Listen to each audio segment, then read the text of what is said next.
Hello Tube Dwellers and welcome. I'm the Arcadean and this is Duel Summoners. Now before we start today, I'd just like to say that I am heading off to Portugal this Sunday and I'll be there until the 19th of this month, so there won't be any Duel Summoners videos between now and then, unfortunately. However, if you want to follow me on Instagram, link below, then you can get an update, daily update on what I'm doing, what I'm up to, where I am, in case you're interested. Check it out, or not, it's all good. That being said, let's jump into the game itself. So today we're looking at a really interesting aggro deck based around Rage of Nature. Let's take a look. As you can see, we're running triple colors, but it is slightly unbalanced. So we have 4 blue cards, we have 3 green cards, and we have 5 white cards. Now, this is because we don't really want to unbalance the green. We absolutely need Rage of Nature, so the fewer temptations to use green, the better. But also because there's some pretty key cards in light that I would hesitate to remove. So let's take a look through them. First of all, Black Spirit, 1-drop mana creature, useful, and Magic Missile, 1-drop removal. Now, the way that this deck is structured is that we're going to have 1-drop, 1-drop, and 2-drop creatures, so that no matter which color we start out with, we can immediately play a board threat. Apart from that, we have 1 utility creature, and I suppose also a utility creature, but he can also pack a bit of a punch as well. But that's it for the creatures, the rest of it's going to be control. So we have the 1-drops, then we have the Turn to Frog, extra control for any nasty little creatures that may come out that we need to deal with immediately. Hunt, 2-drop removal spell, surprise attack, same sort of thing. The Black Spirit, the Elf, and the Lorna, of course, are the opening aggro creatures. Surprise attack, 2-drop removal, and the Great Sword Jareka. Now this is a pretty useful card, 3, 4, 5, decent stats, and it bumps up your attack by 3, 4, and 5 itself. Now, when comboed with Rage of Nature, you can see that this is going to be pretty big. If you drop a +5 onto a onto a 5 attack creature, that'll take it up to 10. Rage of Nature will then up it to 20. So very nice for comboing onto the smaller cards. Next up we have Undine, very useful to drop at level 2. The opponent really needs to focus down the Undine, otherwise it can royally screw up their strategy. They can't drop or Perias or Eagles or Elf Hero Triss or Boro or Chieftain or any of these things that activate on play while Undine is on the field, so it can really disrupt. Then we have Rage of Nature, the card around which the deck is built. Now Rage of Nature is the I'm ending this now card, so don't play this unless you have, unless after you've played it you have fatal damage on the board.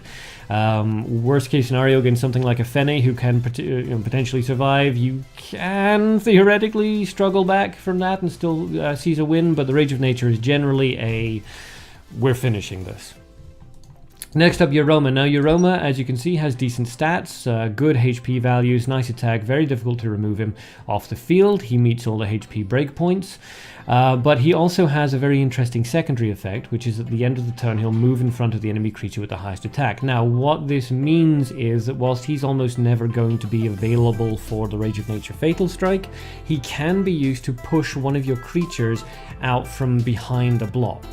If you have an eagle on the field and there's an enemy creature in front of him, you can play Euroma. At the end of the turn, the eagle is going to be pushed out into an open field, which, of course, then if he's not touched, the Rage of Nature or whatever can do work after that.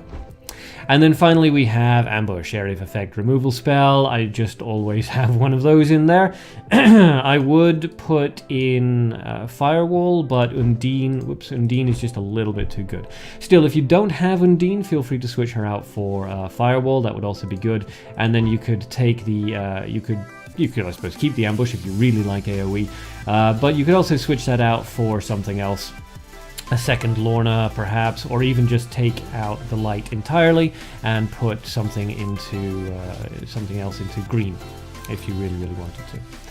So in terms of substitutes, if you don't have a Lorna, you can replace her with a Citizen. That would be fine. If you have this Lorna from the Halloween event, absolutely put her in because she's just cute as buttons. What else? The Elf can be replaced with a Fox. The Black Spirit theoretically could be replaced with a Will-O-Wisp, but I wouldn't really recommend it since you're looking for attack value on these cards. The rest of the cards kind of have to stay where they are. If you find that you're not getting any use out of Jareka, feel free to cut that card, replace it with something else at your own discretion. But I do find it is very, very useful for seizing guaranteed victories. It's a very reasonable cost and it has a lot of value.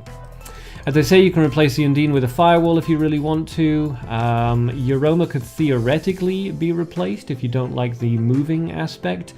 Let's see, another sort of big hitter would do. Sevia would be okay actually for her attack value. Jarku would possibly be okay because he's got good board clear.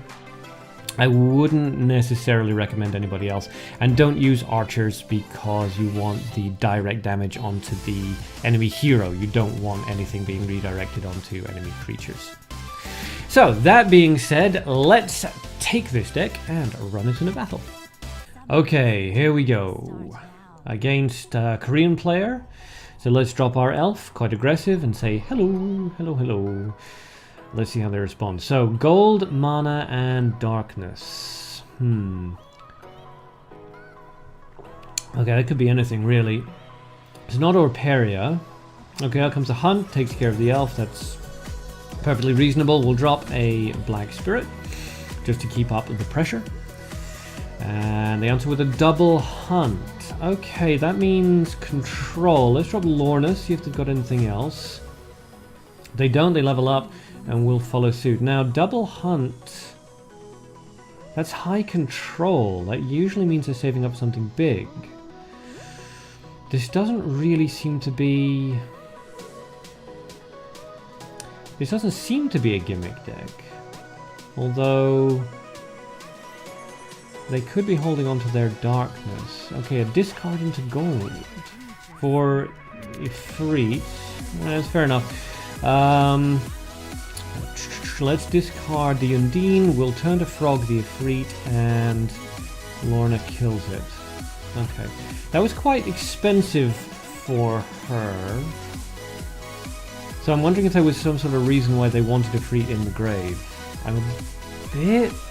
it doesn't look like Gates of Hell, but I'm a bit worried about it. Let's see if there's more discards.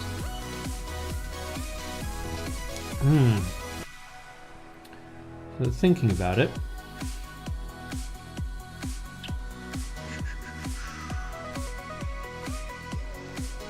Thinking quite hard about it. Alright.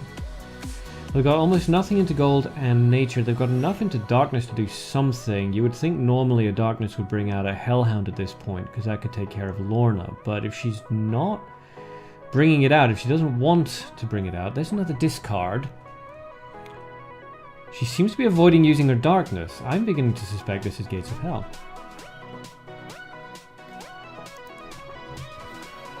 Which would be interesting.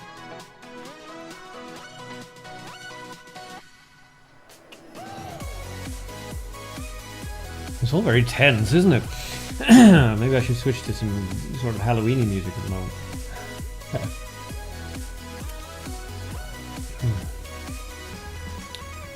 Alright, well, let's think about this.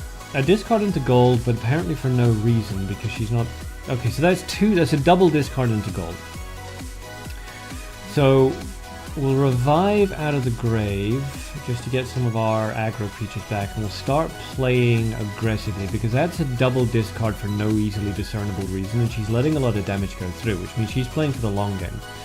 Which means that we need to play for the short. So we need to apply as much pressure as we possibly can, without squandering our resources too much. She's got there's another discard, okay. So she's got a strong...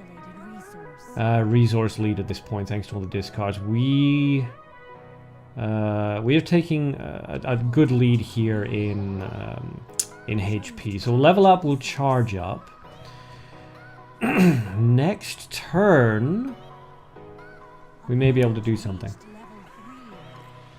Yeah, okay, out comes a colorless soulstone. So this is definitely Gates of Hell. Good job to her. Well attempted, because that's a tricky little thing. But with the Sword of Jareka and the Rage of Nature Out they go. Lorna and the elf both get a nice little buff off that. We'll charge up for the final round, and out comes the Fatal.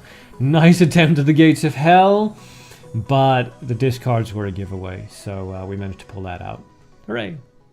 And that was the Rage of Nature deck. As you can see, very powerful, aggressive deck that can see some surprise victories from your opponent. And it's a lot of fun too. Just sort of, here's a sword, now go crazy. I don't know, it appeals to me for some reason. Yeah. So if you'd like to copy this deck directly into your game, there's the share code up in the top right hand corner as always.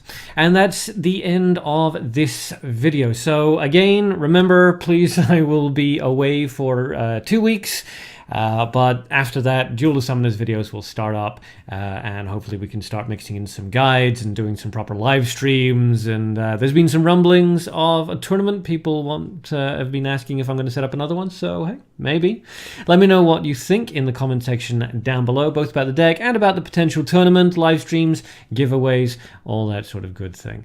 Until then, please remember to smash those like and subscribe buttons. I always really appreciate that, and I will see everybody in 2 weeks.